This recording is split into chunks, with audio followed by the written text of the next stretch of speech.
ভোলায় লঞ্চের ধাক্কায় ট্রলারডুবি ঘটনার নিখোঁজ 2 জেলের মরদেহ উদ্ধার। মোহাম্মদ আরিয়ান আরিফের তথ্যচিত্রে মেহেদী হাসানের ডেস্ক রিপোর্ট।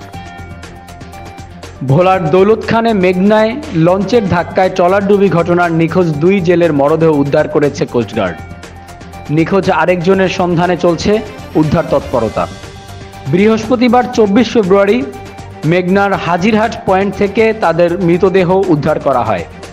উদ্ধারকৃত জেলেরা হলেন দৌলতখান উপজেলার চরপাতা ইউনিয়নের 7 নং ওয়ার্ড বেরিবাদ এলাকার মোহাম্মদ নাগর মালের ছেলে মোহাম্মদ এরশাদ ও একই গ্রামের মালেক ভান্ডারের ছেলে মোহাম্মদ আকবর।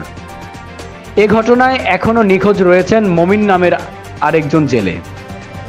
দৌলতখান থানার ভারপ্রাপ্ত কর্মকর্তা ওসি বজলার রহমান এ তথ্য নিশ্চিত করে বলেন, রাত 1টা থেকে 2 ঘটিকার সময় তাপসির 2 লঞ্চের সহিত ফিশিং ট্রলারের সংঘর্ষ হয় এবং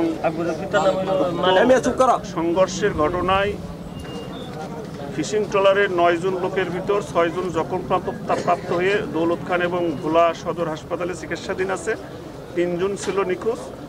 3 জনের ভিতর 2 জনকে কোস্টগার্ড সহ ফায়ার সার্ভিস, নৌ পুলিশ সকলের সহযোগিতায় আমাদের কোস্টগার্ড উদ্ধার করছে এবং আমরা সেই লাশগুলি নিয়ে যাচ্ছি। বাকি একজনকে উদ্ধার তৎপরতা অব্যাহত আছে।